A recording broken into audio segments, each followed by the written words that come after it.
So thank you for being here this afternoon as well. Not, of course, that I can actually see whether you are there, but I'll make some assumptions with that. In the past, I've been in conversations where I've been asked to justify why I believe in God.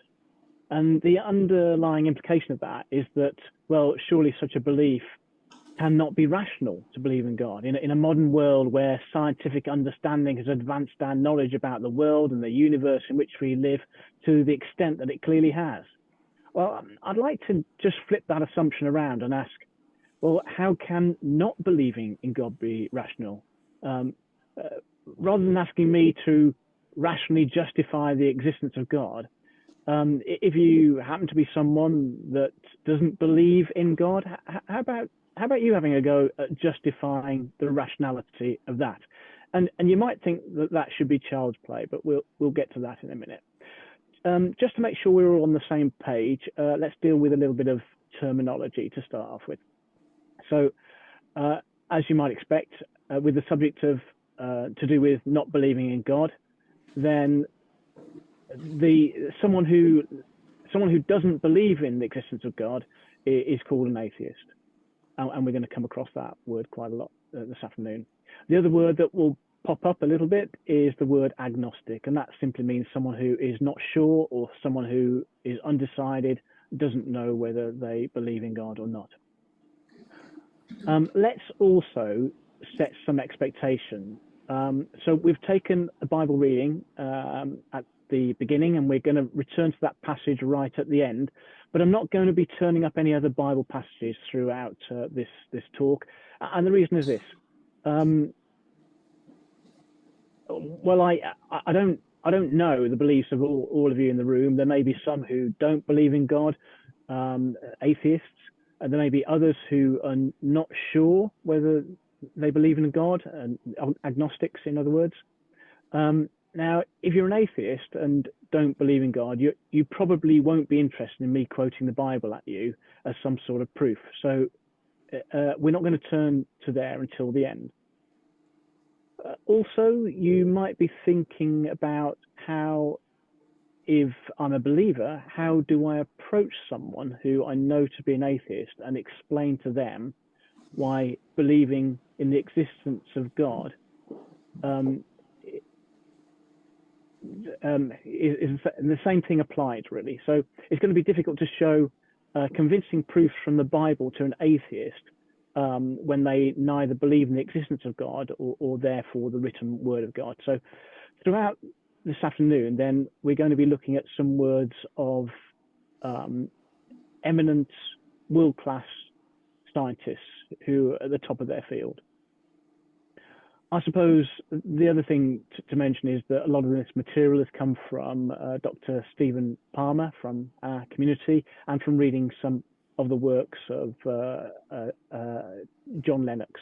John Lennox is a professor of mathematics at Oxford University, and he has a particular interest in the interface of science, philosophy, and theology, and he's written extensively on that subject and taken part in public debates on that subject. So, well, that's the credits over. Let's get started. So, about 200 years ago, there was a noted theologian and philosopher called William Paley, and he wrote a book called Natural Theology, or Evidences of the Existence and Attributes of the Deity. I mean, it doesn't exactly roll off the tongue. We'll call it natural theology for now. Now, Paley was a highly respected author, and some of his works were compulsory reading by everyone who went up to study at Oxford. And in this book, Natural Theology, Paley maintains that the world in which we live has evidences of design, evidences of intelligence behind it. In fact, he says a deity, a God behind it. And to support that argument, he makes this analogy between a watch and the world in which we live. And he says, supposing we found a watch on a heath, we would assume that it has some designer. By analogy, we could say the same of nature. Nature displays purpose. For example, birds have wings to fly, and nature displays regularity. For example, planets in orbit in regular motion. As with a watch, the attributes of purpose and regularity are suggestive of a designer.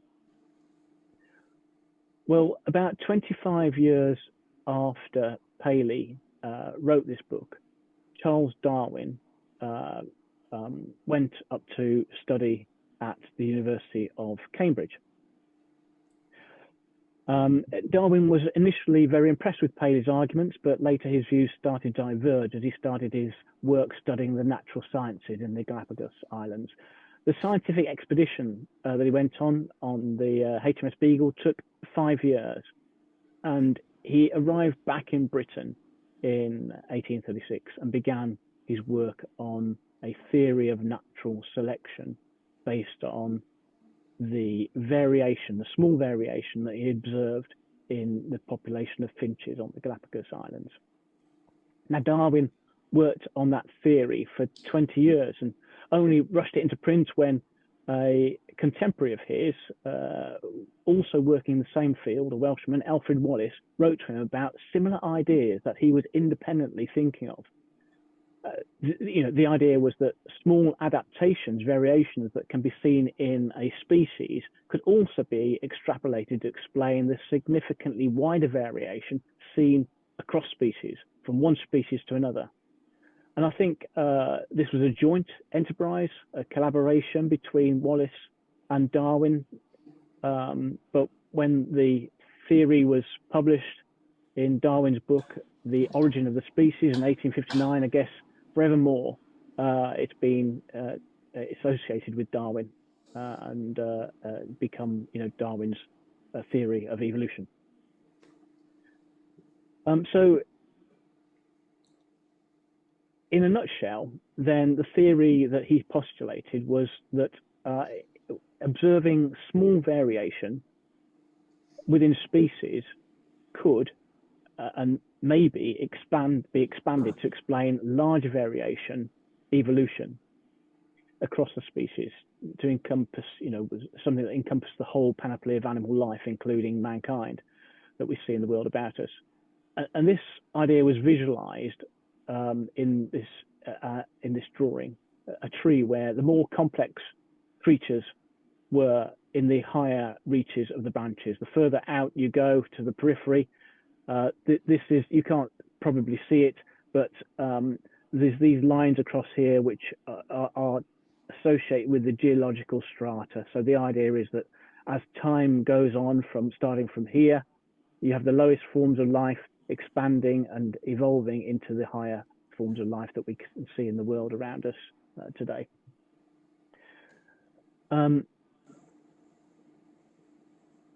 So this visualization was entitled The History of Existing Life. The implicit claim within that title, the word history, means that it's implied that this is how it happened.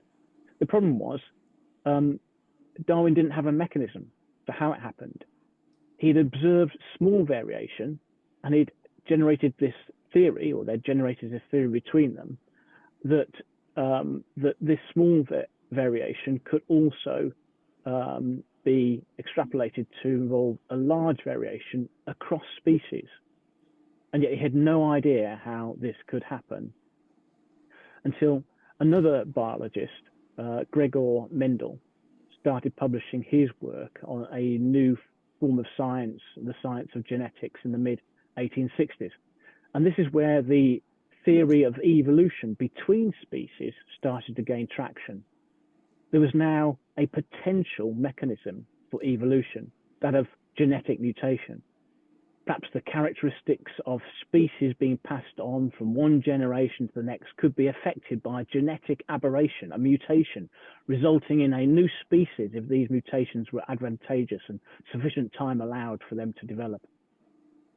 And this idea, this theory, now has become widely accepted. In fact, it's taught really everywhere, in every aspect of society. It's taught in schools, it's woven into the fabric of society.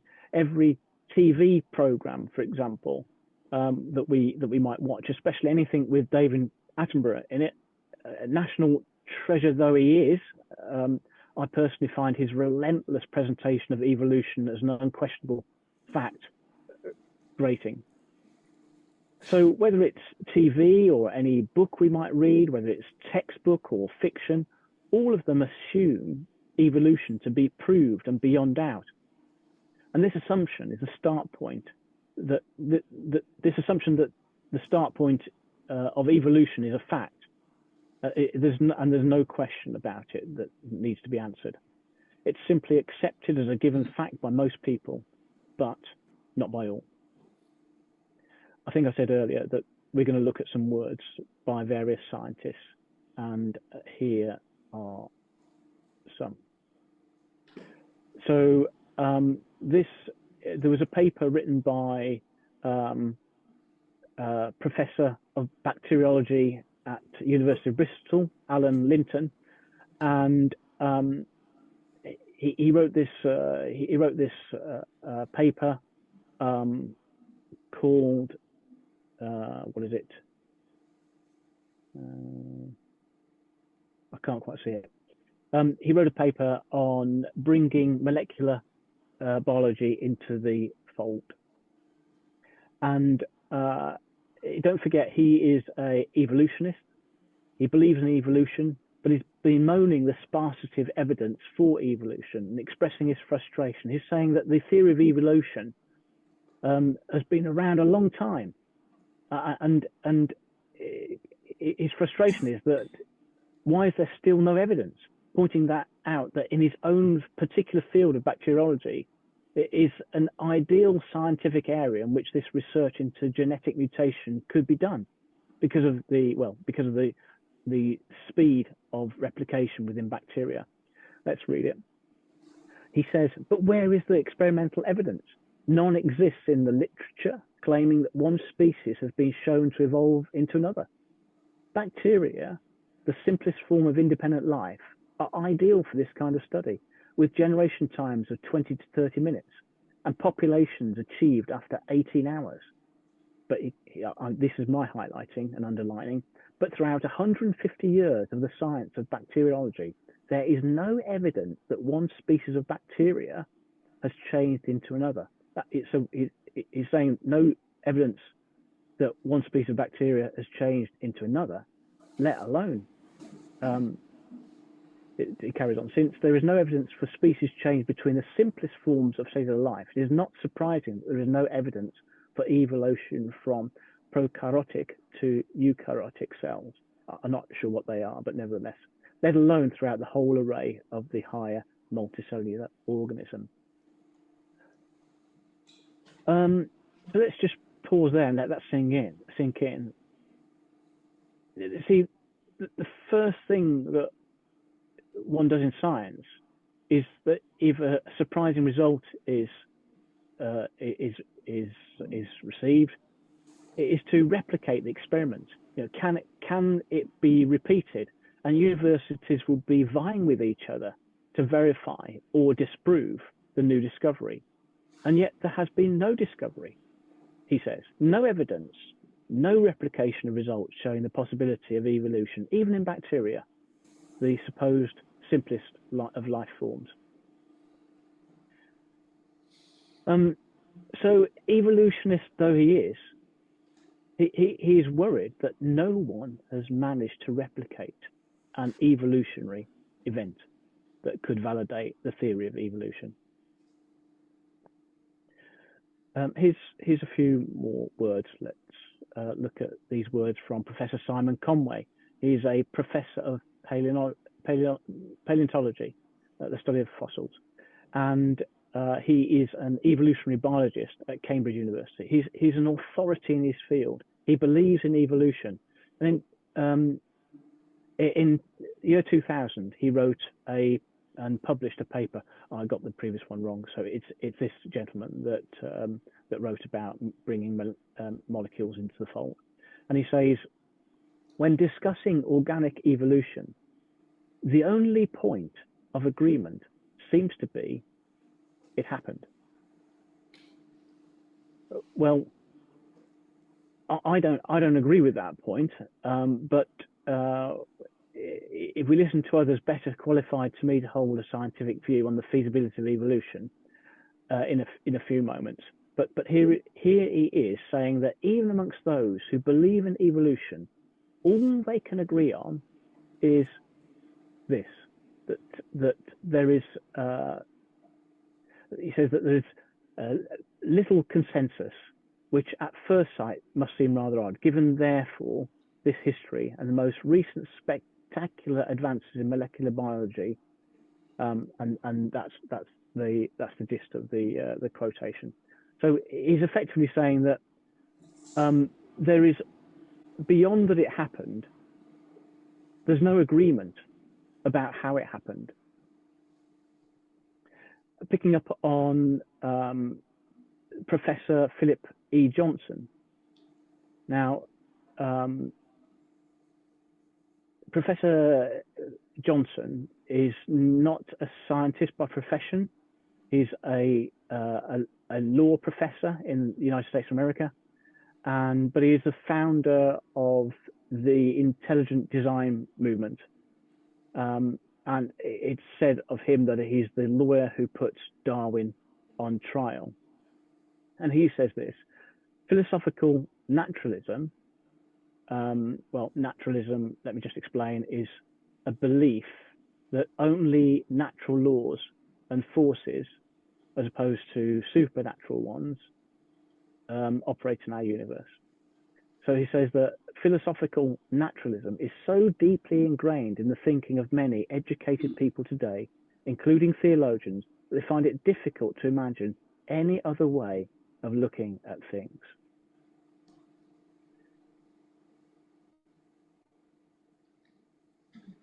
Well, our subject tonight, our title, is a question.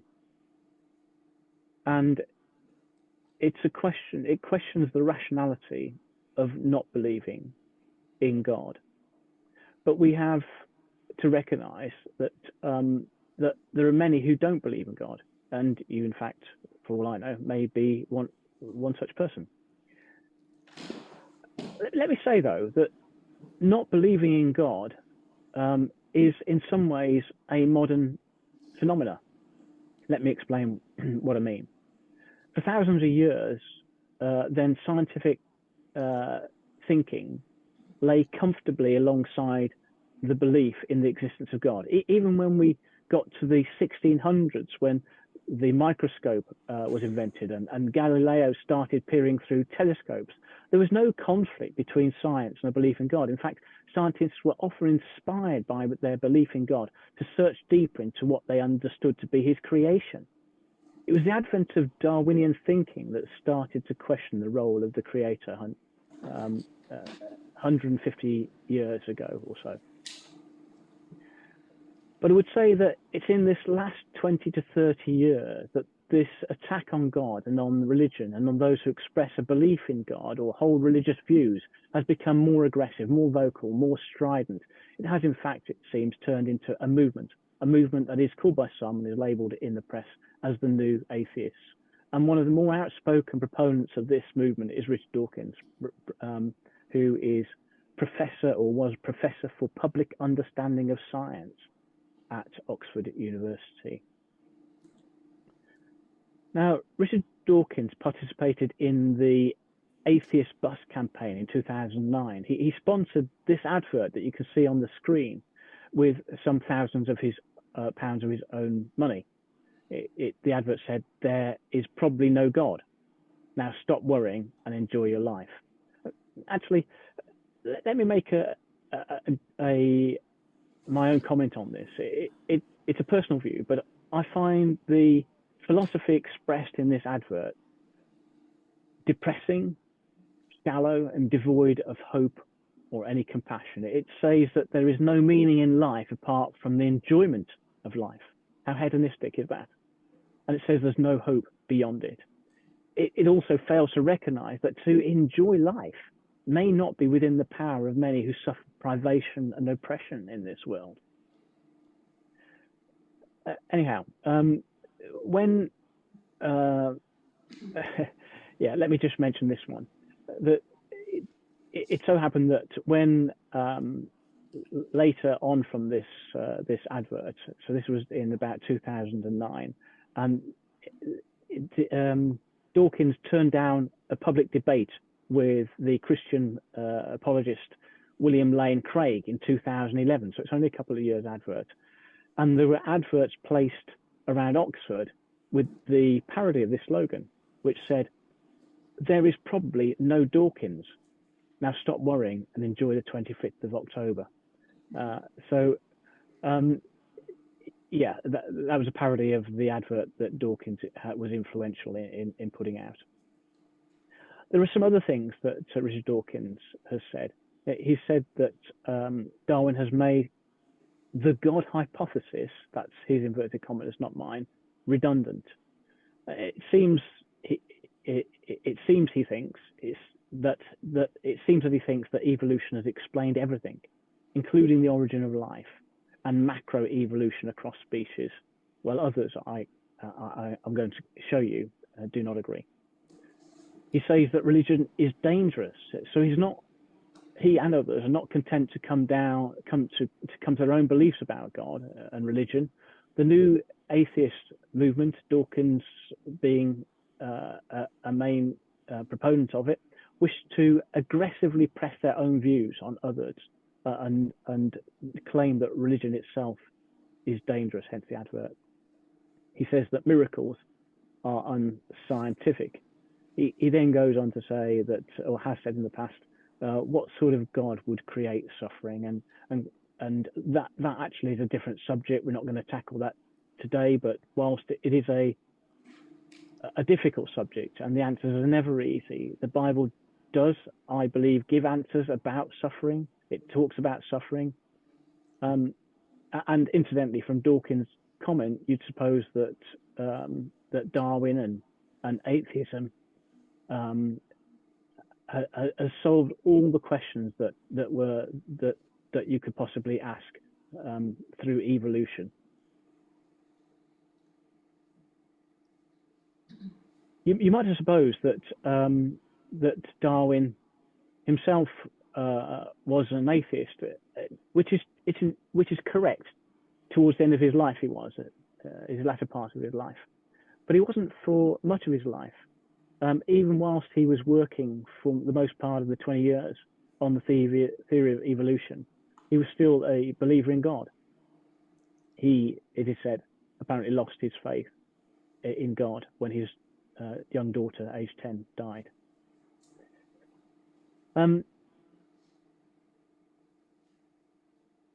Dawkins is what is called a reductionist.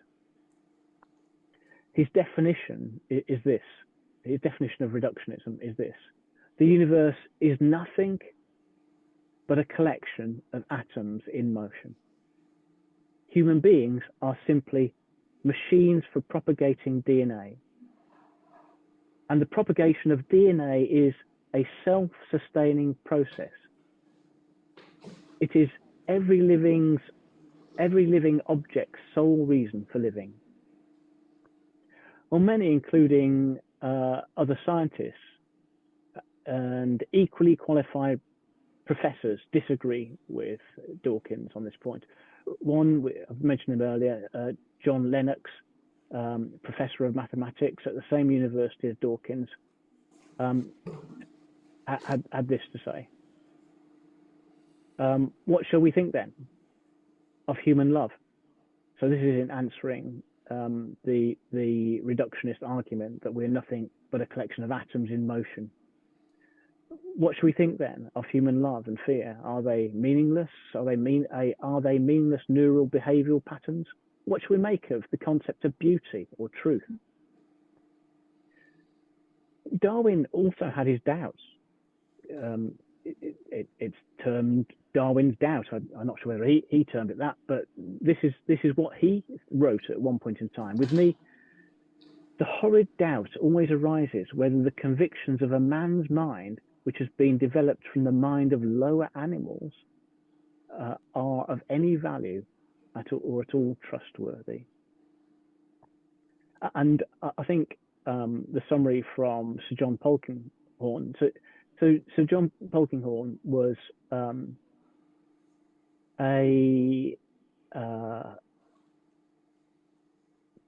so he was a professor of mathematics and physics at Cambridge, and he says the very assertions of reductionists himself are nothing but blips in the neural network of his brain. The world of rational discourse dissolves into the absurd chatter of firing synapses, brainwaves. Quite frankly, they cannot be right, and none of us believes it to be. So there's plenty of eminent scientists who disagree with this idea of reductionism, and I'd be really surprised actually if Dawkins followed his argument to its logical end. So if we are no more than a collection of atoms banging into each other, and we're simply machines for propagating DNA, then that simply means that all Dawkins' work and Dawkins' thoughts are also nothing but atoms banging together, or the firing or blips in a neural network of his own brain.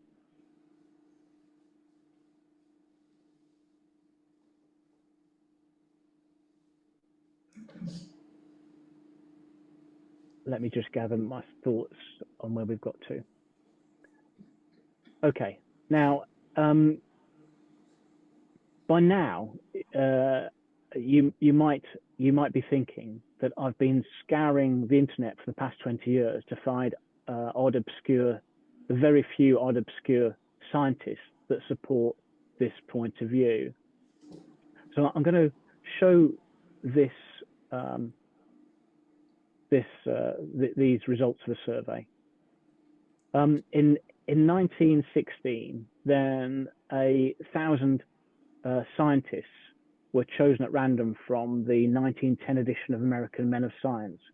And they were asked a specific question. So the question they were asked was, do you believe in a God who answers prayer and in personal immortality?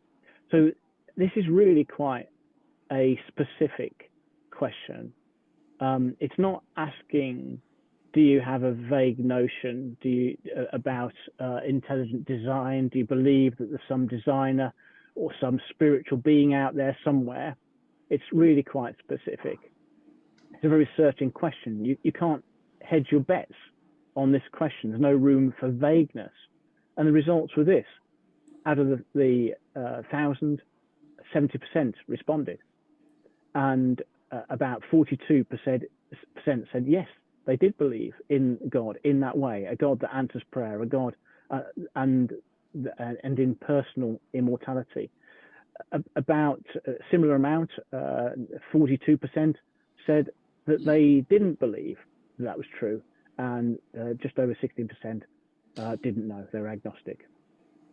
Well, 80 years later, then a similar survey was conducted of American scientists, surveyed at random, this time still high numbers of responses, 60% responded, and the percentages were not dissimilar. So those who still believed, or those who, obviously it wasn't the same people, those who believed in God, even to the extent they would answer this question, let me just go back a minute. Do you believe in a God that answers prayer? Do you believe in personal immortality? Then still round about 40% said yes, 45% said no, and about 15% said they didn't know, they were agnostic.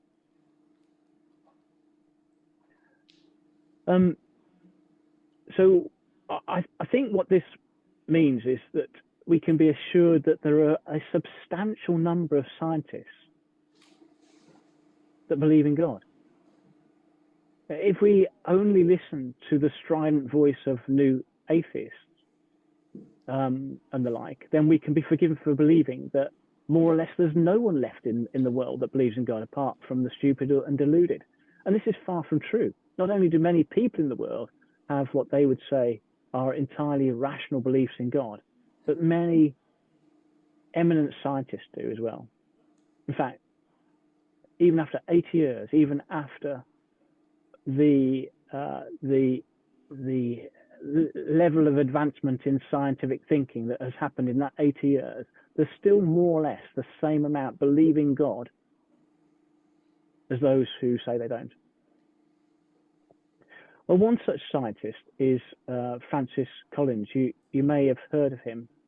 He's head of the he was head of the Human Genome Project. He led a global team of scientists throughout, which were collected from universities throughout the world. Together, they mapped the human genome. They unlocked the genetic code of humankind. He is a titan in the world of genetics. His project was a phenomenal achievement.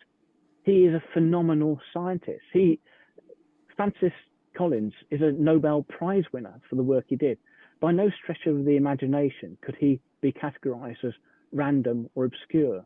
And his work has dominated science within the 21st century. Well, he wrote a book called The Language of God. And in his book, he says this, amongst many things: the God of the Bible is also the God of the genome. He can be worshipped in the cathedral or in the laboratory.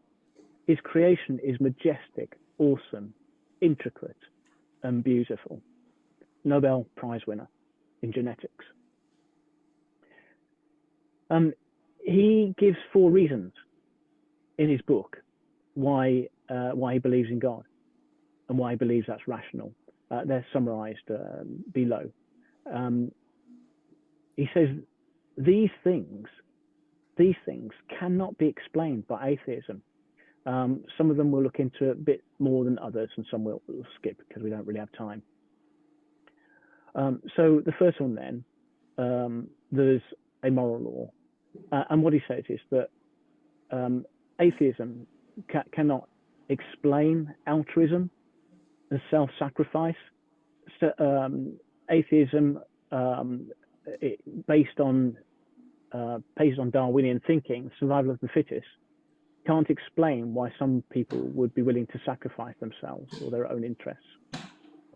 Also, there's a lengthy argument where he suggests that there is a globalized moral framework, objective morality, he calls it. Well, not just him; it's a known phenomenon or a known philosophy. So what he says is that there is a globally recognized moral framework, a recognition of right from wrong, and he says that there therefore must be some higher frame of reference outside of mankind, for mankind across national boundaries and across time itself, to recognize that such a thing as objective morality exists. Francis Collins suggests that as objective morality exists, therefore, so does God. The atheist worldview cannot explain, he says, how objective morality can exist, and therefore atheism must be false. By now you might be thinking, well, do I agree with Francis Collins? Does objective morality actually exist? Well, you may wish to think of that in your leisure, but Francis Collins cites a professor, Louise Antony, a professor of philosophy. She is an outspoken atheist and a public debater against those who believe in God. And even she accepts the reality of objective morality. What she says is, any argument against the objective reality of moral values will be based on premises that are less obvious than the existence of objective moral values themselves. In other words, I think what she's saying is that you'll be on an increasingly sticky wicket trying to argue that objective morality does not exist than accepting the arguments that are put forward to show that it does. He talks about an innate sense of divine across time and cultures, how mankind has always sensed a higher order, a creative, sustaining power which they have looked to for answers. But we'll skip that for the moment. He says that atheism has no answer to the origins of the universe. He says that scientists have been unable to interpret the very earliest events in the explosion. He's talking about the Big Bang. It's a very well accepted, I think, fact that the universe is not only vast, but it is expanding. So logically, in times past, the universe was smaller.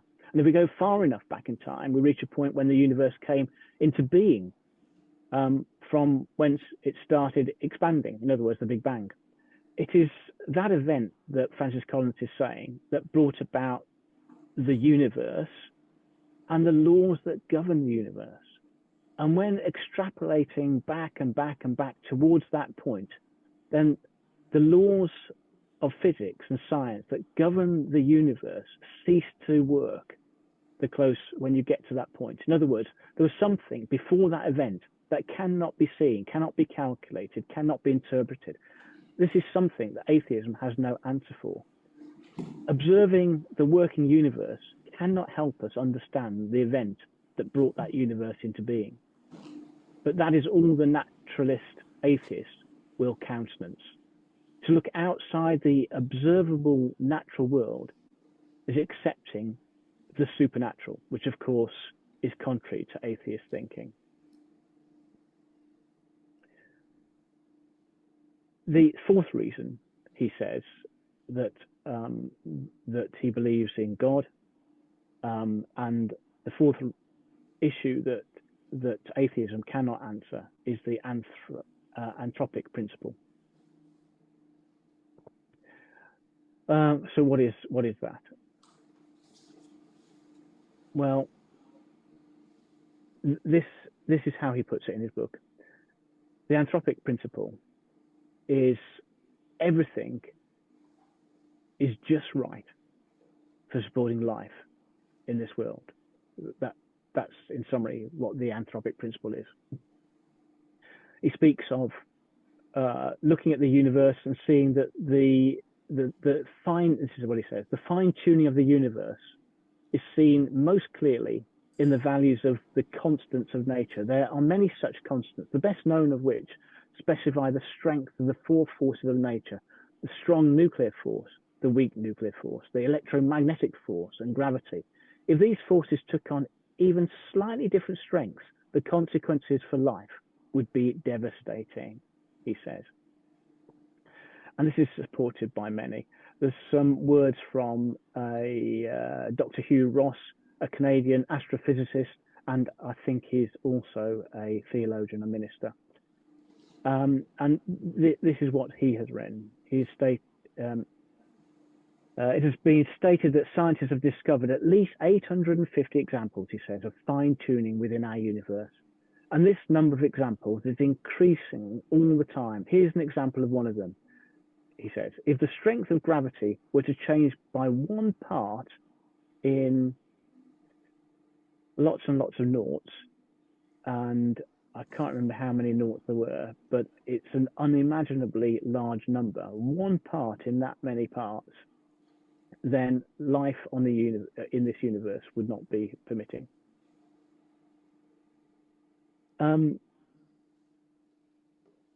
There are many others who I wasn't able to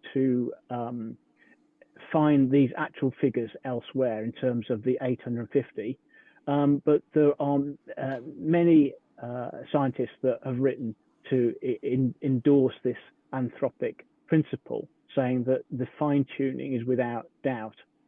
And I've not been able to find the figure of one part in that many noughts, but it's supported by Francis Collins in the quotation above, saying that that's part, the fine-tuning of gravity is something which is part of the anthropic principle. So I said there are many scientists that will support this. Here's a few of them. We'll look at their words now.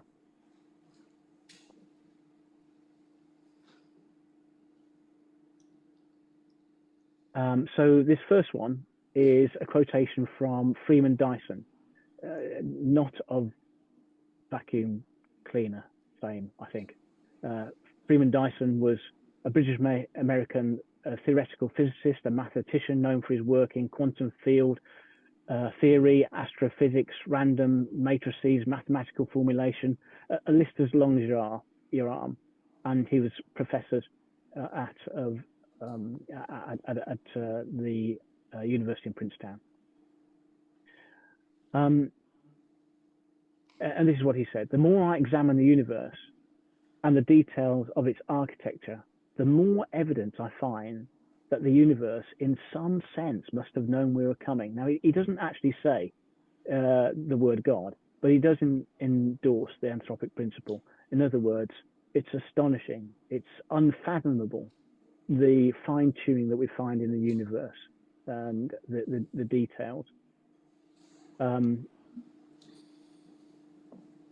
next one is Stephen Hawking. Most of us have heard of him, I guess. He was theoretical physicist and cosmologist, and of world renown, and he has a list of awards for his work as long as your arm.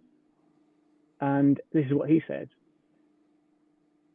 a bottom-up approach to cosmology either requires one to postulate an initial state of the universe that is carefully fine-tuned, that's the one alternative, as if prescribed by an outside agency, or it requires one to invoke the notion of eternal inflation, a mighty speculative notion to the generation of many different universes, which prevents one from predicting what a typical observer would see.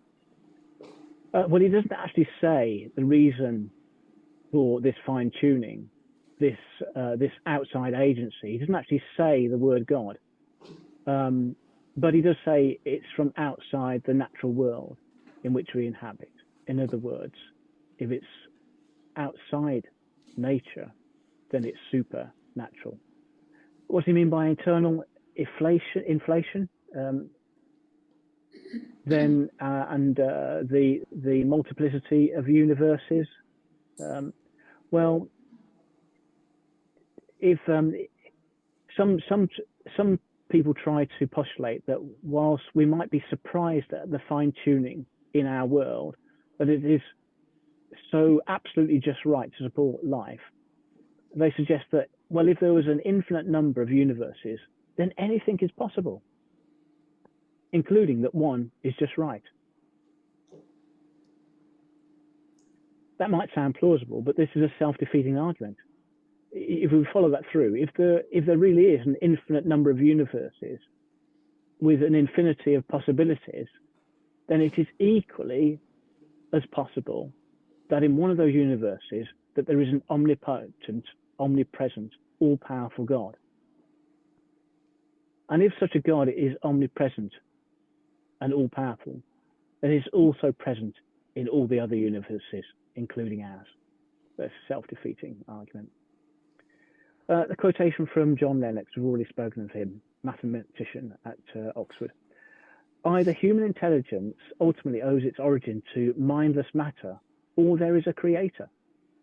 It is strange that some people claim that it is their intelligence that leads them to prefer the first to the second.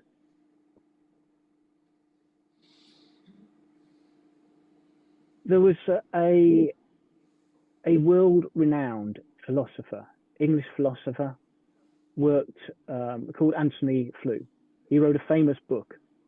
His book was called There Is No God.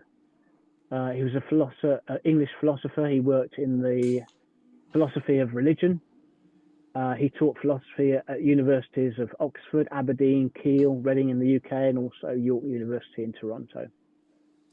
He was a world-renowned advocate for atheism right up into his 80s, when he renounced atheism because it was now unsupportable as a belief, he said, in the light of all the work on genetics done by Francis Collins. And his reasons for belief in God are these, to simplify. He says, he believes in God. He has to believe in God. He's compelled to believe in God after all those years of disbelief, because nature obeys laws.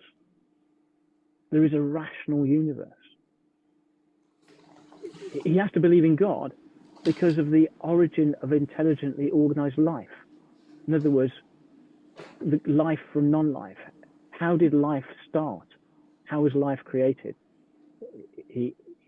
And the work done by Francis Collins on the genetic, the genome, is what turned his thoughts in this direction.